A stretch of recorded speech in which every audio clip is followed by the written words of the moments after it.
안녕하세요. 통합과학시 김윤희 선생님입니다. 오늘은 지난 시간에 수업 시간에 학습한 지각을 구성하는 물질에 관한 EBS 강의와 기출문제를 풀어보는 시간을 갖도록 하겠습니다.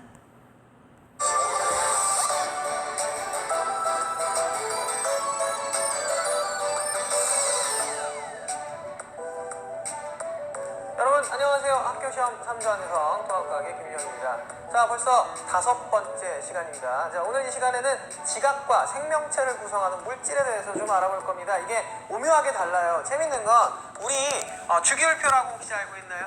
주기율표상에서 보면은 이렇게 세로줄 주기라고 하는데 같은 쪽에 있는 애들이 조금 이제 화학적 성질이 비슷하거든요. 그런데 14족 원소라고 하는 거, 그 두 개가 각각 위에 있는 건 생명체를 구성하고 아래에 있는 그 원소는 또 지각을 구성합니다. 좀 재밌어요. 자, 그런 내용입니다. 오늘 지각과 생명체를 구성하는 물질에 관한 이야기. 조금 이 이야기를 깊게 풀어가기 직전이죠. 자, 우리에게 힘을 주는 한마디와 함께 시작을 합니다. 자, 이 윌리엄 번햄이라고 하는 미국의 이제 판사이자 정치가 이분께서 이런 말씀을 하셨다고 합니다. 해서 뭐 액션 뭐죠 돼 있는데 이게 무슨 뜻이냐면요. 이거 아는 단어 하나 나왔어요. 두려움입니다. 이 두려움을요 이겨낼 수 있는 가장 효과적이고 극적인 그런 방법은요 바로 직접적인 행동이라는 겁니다. 자, 제가 이 말을 왜 골랐냐 오늘은 여러분들 조금씩 뒤로 가면 이제 통합과 뒤로 갈수록 어렵다는 느낌을 조금씩 받기 시작을 할 거예요. 그런데 마냥 어렵다, 나 과학 한 번도 한 적이 없는데 이거 어떻게 내가 공부를 해요? 이런 생각하지 말자는 겁니다. 가장 직접적인 행동이 가장 직접적인 해결책이 될 수 있다는 거 미리 여러분한테 귀에 쏙 박히게 얘기를 하면서 오늘 직접적인 주제로 시작을 한번 해볼 겁니다. 자, 첫 번째 이야기는 지각을 구성하는 물질에 관한 건데요. 지각과 생명체 구성 성분에 대해서 지금 주어져 있어요. 그래프를 잘 봐주시기 바랍니다. 자, 이게 지각을 구성하는 애고 이게 바로 생명체를 구성하는 그런 성분입니다. 이런 애들을 우리 뭐라 그러냐면 두 글자로 광물이라고 그래요. 자, 얘네는 지각을 구성을 하는 그런 성분이고요. 이쪽으로 넘어오시게 되면 물, 단백질, 지질, 핵산 뭐 이렇게 쭉 주어져 있는데 일단 물 빼고요. 물 빼고 나머지 보통 대부분은 유기물이라고 얘기를 해요. 이거는 우리 생명체를 구성한다. 우리 몸도 생명체이기 때문에 우리 몸을 구성하는 성분이라고 얘기를 해도 틀린 말이 아닙니다. 이 두 가지를 우리가 비교를 해볼 거거든요. 자, 지각을 구성하는 가장 대표적인 물질, 여기 주어져 있는 물질, 성분들을 봤을 때 광물, 그 중에서도 얘네는 규산형 광물이라고 얘기를 합니다. 그럼 도대체 왜 규산형 광물이라고 부르느냐, 이제 그거를 확인을 해봐야 되겠는데 얘도 한번 확인해보자. 유기물, 어디서 많이 들어본 거예요. 유기물, 유기물이라고 하는 말이 탄소를 포함한다는 뜻이에요. 조금 주의할 것, 일산화탄소나 이산화탄소 등은 제외합니다. 그 밖에 탄소를 포함하고 있는 물질 대부분은 유기물이라고 불러요. 자, 정리를 하면 지각을 구성하는 성분들은 대부분 광물인데 그 중에서도 규산형 광물로 구성이 되고 생명체, 우리 몸을 구성하는 성분들, 그거는 이제 유기물이라고 하는 물질들인데 이 유기물들은 대부분 탄소를 포함하고 있는 그런 물질이다. 아까 처음 우리 이 강좌 시작하기 직전에 제가 도입할 때 얘기를 했던 건데요. 규산형은 이렇게 쓰거든요. SiO2이라고 써요. 중학교 때 요거 많이 봤을 겁니다. 그죠? 자, SiO2라고 하고요. 유기물에서 탄소, 자, 얘네 둘이요. 규소와 탄소가 바로 아까 얘기했던 주기율표상에서 같은 족에 있는 원소들입니다. 얘네가 되게 중요한 이제 의미를 가져요. 잘 들어보세요. 자, 14족 원소라고 해요. 자, 이 얘기는 사실 지금보다도 뒤쪽 가서 더 이제 조금 더 자세하게 나올 겁니다. 오늘 조금 더 자세하게 들어갈 때 일단 기본적인 것만, 주기율표상에서 14족이라는 게 왜 중요한 의미를 갖느냐, 잘 들으세요. 14족 원소는 최외곽전자, 원자가 전자가요, 우리 배웠듯이 4개입니다. 자, 4개의 원자가 전자를 갖는다는 얘기는 얘도 4개, 얘도 4개, 다만 얘는 2주기, 얘는 3주기, 주기가 달라요. 그러니까 크기가 조금 차이가 난다. 그러면 최외곽전자, 원자가 전자는 4개다. 뭔 얘기냐? 4개, 8개에서 4개 모자른 거야. 옥텟에서 4개 모자른 거예요. 그러니까 4개 모자라 4개를 주고 남들과 4개를 받아 이렇게 공유해서 공유결합을 형성할 수가 있다. 근데 4개잖아요. 그러니까 전 시간에 공부했던 것처럼 자, 4개를 줄 수 있는 방법을 고민을 해보는 거야. 하나 줄 수 있고요. 둘 줄 수 있고, 둘 하나 줄 수 있고요. 셋 하나 줄 수 있어요. 경우의 수가 많다는 겁니다. 아시겠어요? 탄소라고 하는 애가 화합물을 이뤘을 때 엄청난 수의 화합물 종류가 생길 수 있잖아요. 그 이유는 얘가 14족 원소라서요. 14족 원소라서 다양한 결합이 가능했고 그래서 화합물 종류가 많았다. 얘도 마찬가지라는 거예요. 특히나 탄소가 생명체를 구성하는 유기물의 중심 원소라는 게 왜 또 더 중요하냐? 생명체가 굉장히 복잡한 어떤 구조물이잖아요. 이 안에서 일어나는 화학 반응만 해도 셀 수 없을 정도로 많습니다. 자, 이런 모든 화학 반응에 필요로 하는 재료들 또는 도와줄 수 있는 도구들, 뭐 예를 들면 효소, 기타 등등 이런 것들에 다 대응을 해줄 수가 있다는 얘기예요. 그래서 중요한 겁니다. 탄소가 우리 몸의 구성 성분 중에 중심 원소라는 사실이 그것 때문에 중요한 거예요. 하나 더 이제 얘로 넘어갑니다. 자, 얘보다는 얘가 덩치가 커요. 원자의 크기가 큽니다. 한 줄기 밑에 있어요. 그러니까 덩치가 크죠. 자, 덩치가 크면 얘보다는 조금 어려운 얘기인데 금속의 성질이 조금 더 강하게 나타납니다. 금속의 성질이 더 강하게 나타나요. 그리고 규소잖아요. 똑같이 화합물 종류를 엄청나게 많이 만들 수 있어요. 이러다 보니까 규산염 광물, 얘를 기본으로 하는 규산염 광물이라고 하는 것들의 종류가 굉장히 다양한 거고요. 그렇게 다양한 종류의 광물들이 모여서 결국엔 암석을 이루고 그게 지각이 되는 겁니다. 즉, 둘의 공통점이야. 14족 원소이기 때문에 만들어낼 수 있는 화합물의 종류가 엄청나게 많더라라는 거. 특히나 지각보다는 우리 이쪽에 조금 포인트를 둘까요? 네. 우리 몸을 구성하는 거니까. 우리 몸을 구성하는 아주 다양한 물질들에 다 대응을 해줄 수 있어서 굉장히 중요한 의미를 갖는다는 겁니다. 아시겠죠? 이 탄소에 관한 이야기는 조금 더 뒤에서 오늘 수업 중에 조금 뒤에서 다시 공부를 하게 될 거고요. 일단 얘한테 포인트를 맞춰볼게요. 자, 지각과 생명체를 구성하는 성분들에 대해서 정리합니다. 지각을 구성하는 성분들은 대부분 규산염 광물이다. 규산염이라고 하는 건 규소가 중심 원소다. 자, 생명체를 구성하는 물질들 유기물이라고 하는데 대부분 유기물이라고 하는데 유기물은 중심 원소가 탄소다라는 거 머릿속에 기억을 하고 넘어갑니다. 자, 규산염 사면체라고 주어져 있는 이 그림을 잘 봐주세요. 자, 이 그림 보시면요. 규산염 사면체 밑줄 그으시고요. 뭐라고 쓸 거냐면 얘를 우리 단위체라고 할 거야. 단위체. 단위체는요. 이게 얘가 단위가 돼서 단위라고 하는 건 어떤 기본 구조, 기본 골격이에요. 얘를 쌓아 올림으로 인해서 여러 가지 물건들을 만들어낸다는 얘기거든요. 가장 기본이라는 겁니다, 이게. 여러분들 블럭 쌓기 같은 거 많이 해봤을 텐데요. 그 블럭 쌓기를 하다 보면 블럭도 굉장히 종류가 여러 가지긴 한데 일단 기본적인 블럭 이거를 하나 쌓아 올리잖아요. 그쵸? 쌓아 올려서 성도 만들고 집도 만들고 자동차도 만들고 막 이럴 겁니다. 알고 있죠? 그 말을 내가 못해. 상표명을 알잖아요, 그죠? 그거 얘기하는 거예요. 조그만한 블럭 가지고 막 쌓아 올리면 뭐든 만들어낼 수 있더라. 그 조그만한 블럭을 바로 단위체라고 하는 겁니다. 그러니까 이 규산염 사면체라고 하는 단위체를 막 쌓아 올리면 물론 규칙이 있어야 되겠죠. 어떤 규칙에 의해서 막 쌓아 올리면 여러 가지 물건들을 만들어낼 수 있다는 거예요. 자, 쌓아 올리는 방법이 바뀌면 다른 물건이 나온다는 거죠. 그렇게 다양한 그런 과정에 의해서 다양한 광물들이 만들어지는 겁니다. 얘가 가장 기본 구조예요. 근데 이거 지금 그림을 보면 가운데 규소라고 돼 있거든요.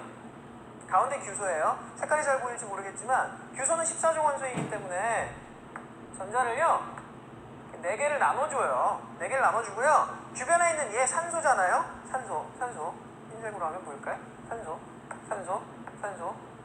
네, 이게 이렇게 공간상에서 완벽하게 서로 막 반발하는 거야. 서로 전자들 갖고 있기 때문에 막 반발해서 예쁘게 이렇게 반발하면 딱 이런 모양 정사면체 모양이 나오는 거예요. 그래서 규산염 사면체라고 하고. 다시 돌아갑니다. 산소를 보시게 되면 산소도 전자를 내놓겠죠. 근데 규소가 하나밖에 안 줬기 때문에 지도 하나밖에 안 줘요. 하나밖에 안 주고요. 네, 이렇게 돼 있거든요, 지금. 그래서 이게 공유결합. 자, 문제가 생겼어. 규소 입장에서 보면 8개 딱 만족했으니까 얘는 옥텟이야. 얘 옥텟 만족을 했거든요. 근데 얘하고 파트너들 보면 산소라는 애들을 보면 하나밖에 안 줬어요. 이게 문제가 돼. 산소라고 하는 애는 16조 원소거든요. 16조 원소는 전자가 2개가 모자란 상황인데 하나밖에 안 줬단 말이야. 그러니까 결합 하나가 부족합니다. 그래서 산소는 바깥쪽에 보면 전자가 하나씩 남는 상태예요. 남는 상태라서 전체적인 이런 규산염 사면체의 전체 겉모습을 딱 보게 되면 산소 쪽이 마이너스 전하를 띠는 상태가 됩니다. 그러니까 얘는 전기적으로 중성이기가 힘들어요. 지금 이거는 왜 이렇게 사면체가 따로 띡 뽑아놓은 거냐면 사실은 이렇습니다. 얘가 기본 반복되는 골격 구조이기 때문에 그래요.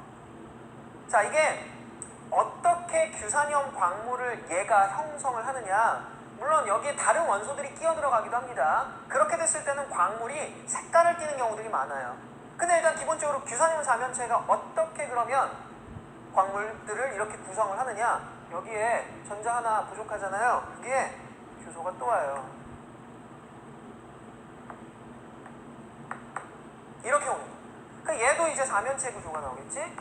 여기 있는 것도 마찬가지인 거야. 여기에 규소가 또 와요. 이렇게 여기저기 막 서로 규산염 사면체, 요거만 봤을 때 사면체, 얘도 사면체, 얘도 사면체, 이런 식의 단위체가 뭉쳐있는 그런 구조를 갖는 게 바로 규산염 광물인 겁니다. 아시겠죠? 자, 이런 반복되는 구조물들 보이잖아요? 어떤 기본 골격, 이런 것들이 반복돼서 덩어리를 이뤘을 때 우리는 이런 구조를 결정이라고 합니다. 그래서 규산염 결정, 결국엔 규산염 광물인 겁니다.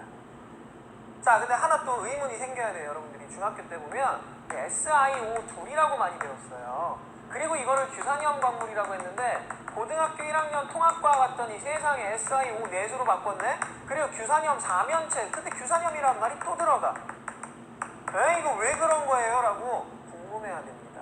항상 과학을 잘 하려면 의문에서 시작을 해요. 물음표에서 시작을 해서요, 느낌표로 끝나야 돼요, 항상. 알겠죠? 의문을 가진 다음에 거기서 끝나면 안 됩니다. 느낌표, 아하, 이렇구나. 그걸 끝나야 돼요. 자, 이게 왜 이렇게 달랐느냐? 사실은 결국엔 같습니다. 결국엔 같아요. 그런데 차이점은 뭐냐면 규산염 광물을 형성을 할 때 규산염 사면체는 이런 식의 단위체로 결정을 구성을 하는 거고요. 이 기본 구조는 얘인 거예요. 얘는 사실은 분자입니다. 그 구조가 조금 다른 건데 여러분은 굳이 구분할 필요는 없어요. 얘는 굳이 그리자면 이런 형태거든요. 이런 형태? 이런 형태? 이산화탄소랑 비슷한 형태예요. 그러니까 얘는 분자다. 그러니까 기본 분자를 그렸을 때는 이런 구조인 거고, 이런 애들이 결정을 이뤘을 때는 이렇게 바뀌는 겁니다. 그래서 사실 여러분은 크게 구분하지 않아도 좋다. 자, 정리하면 규산염 사면체라고 하는 것은 결국엔 규산염 광물을 이루는 가장 기본적인 구조 단위다. 그렇기 때문에 단위체라고 부르는 것이고, 이렇게 결정을 이루게 됐는데 이 결정을 이루는 구조가 어떻게 다르냐에 따라서 아주 다양한 규산염 광물이 생성될 수 있더라. 그래서 이 종류를 여기다 이렇게 뽑아봤어요. 여기서는 조금 여러분이 암기가 좀 필요할 겁니다. 여기서는 암기가 좀 필요해요.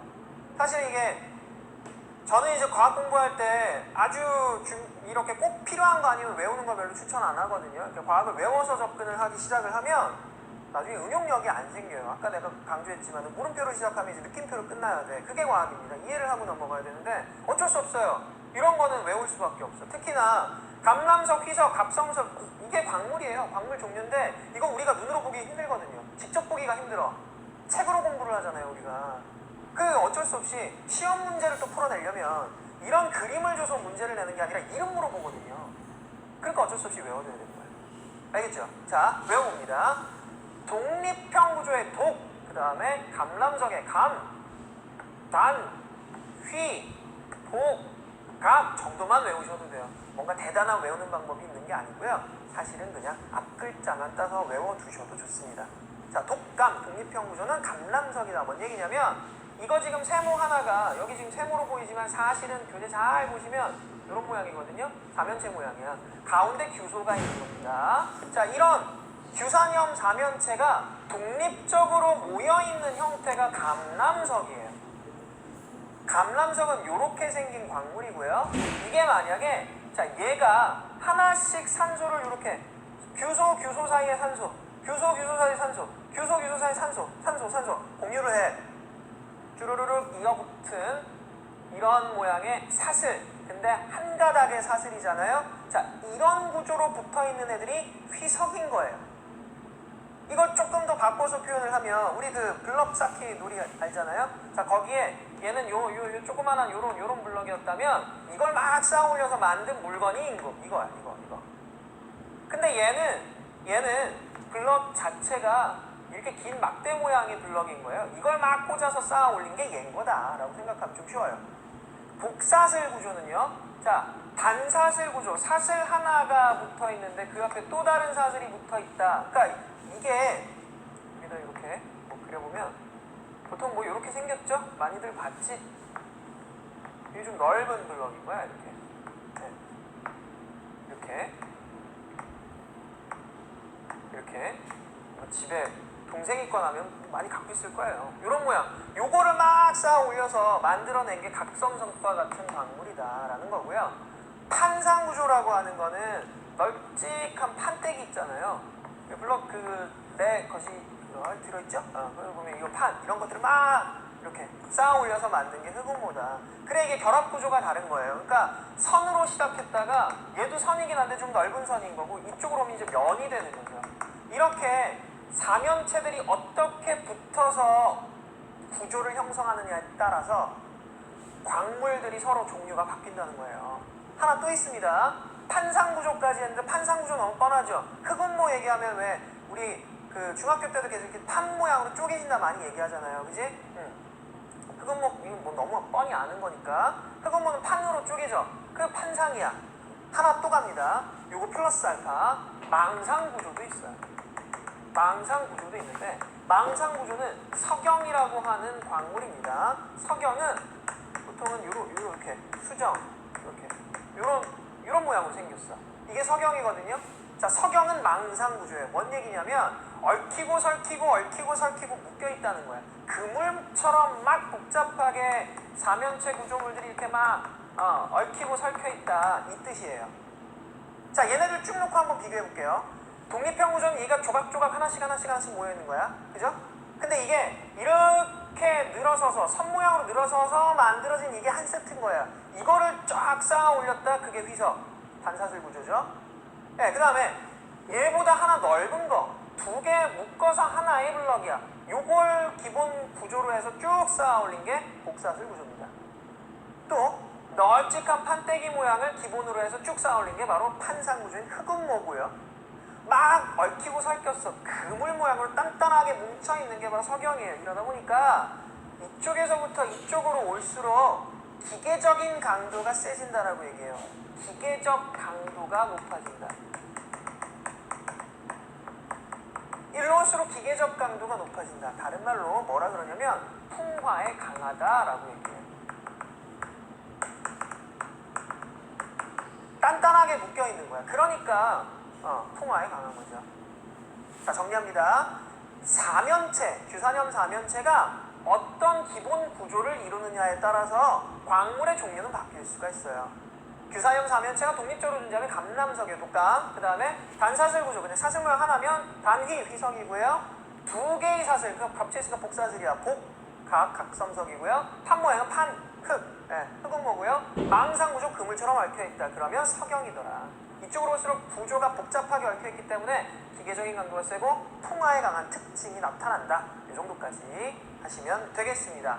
자, 그 다음 체크 포인트입니다. 2개의 체크 포인트로 지금까지 얘기한 내용 정리를 할 건데요. 마치 작은 블록 조각을 쌓아 큰 조형물을 만들듯 단위체는 덩치가 큰 화합물을 구성하는 가장 기본 단위가 됩니다. 그 중에서 우리는 규산염 광물을 만드는 단체를 본 거예요. 지금 단위체의 반복된 결합을 통해서 화합물이 만들어집니다. 이거는 생명체를 구성하는 물질도 마찬가지입니다.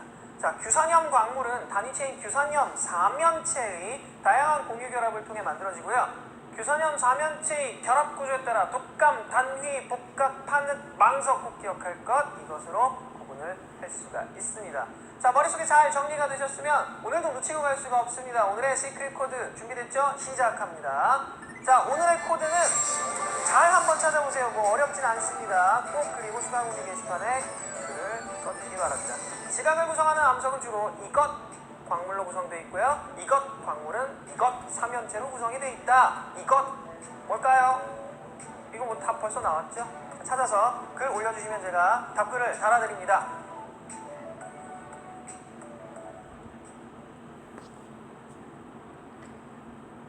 근데 뭐 답이 너무 뻔하죠?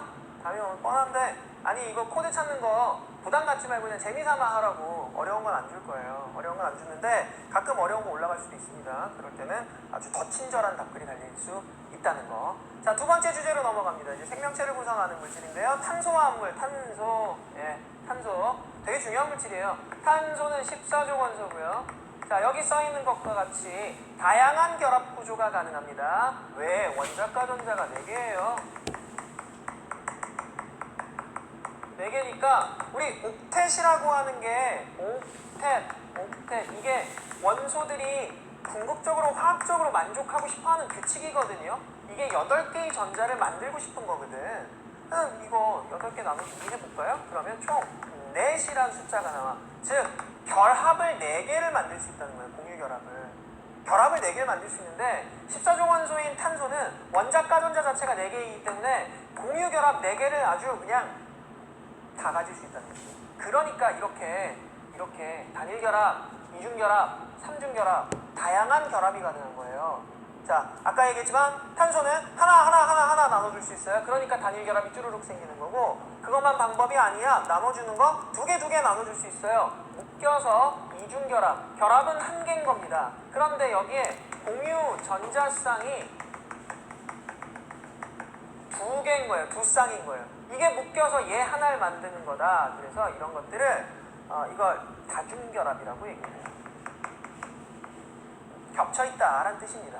2개가 겹쳐 있어서 이중결합. 그러니까 전자를 2개 줄 수도 있고요. 2개 하나 줄 수도 있더라. 그렇게 해서 다양한 결합도 가능하다. 그럼 삼중결합, 얘도 다중결합의 일종인데 얘는 결합은 하나인 거거든요.